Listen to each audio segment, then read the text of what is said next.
Did you ever travel outside the country prior to your trip to Kuwait and Germany last year? Canada, Mexico. Canada for my boob job. Mexico's where I buy illegal drugs. You ever met a foreign head of state?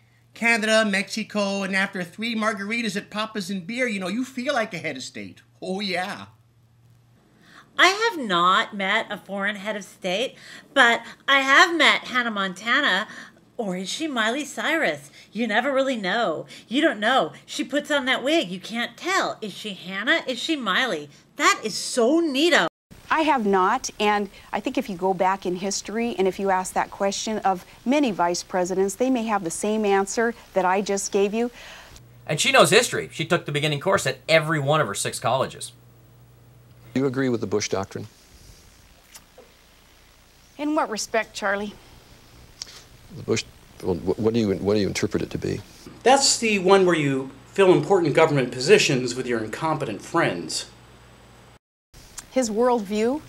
No, the Bush doctrine, enunciated September 2002, before the Iraq War.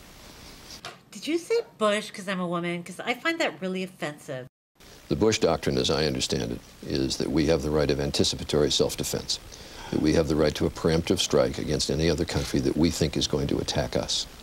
You know, I think Gibson's going a little too far in this. Look, she's running for VP, and she's going to change everything Bush ever did anyway. So why does she need to know about his foreign policy? That's ridiculous. Do you believe the United States should try to restore Georgian sovereignty over South Ossetia and Abkhazia?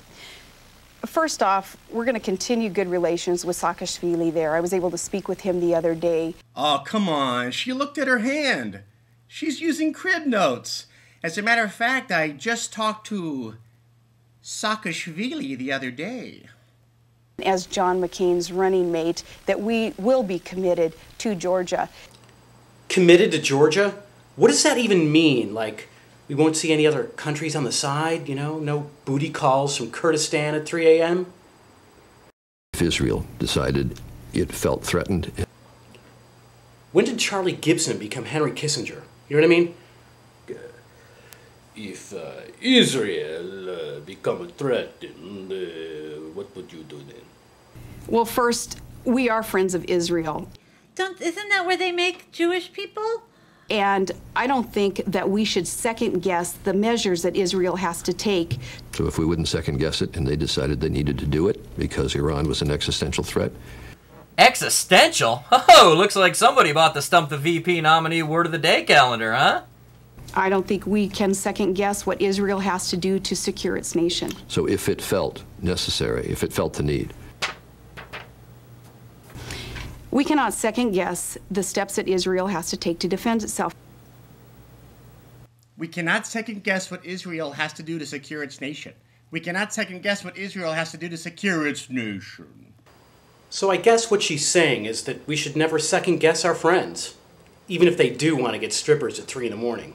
what insight into Russian actions, particularly in the last couple of weeks, does the proximity of the state give you? They're our next-door neighbors, and you can actually see Russia from land here in Alaska. I've been watching Russia from my back window for a long time. I got my eyes on you, mister. Watch out. Those Russians are rascally. Well, I guess this explains all those creepy Russia girl next door amateur peeping Tom videos I've seen on the Alaska State website. I mean, I've heard about them. I've never seen them.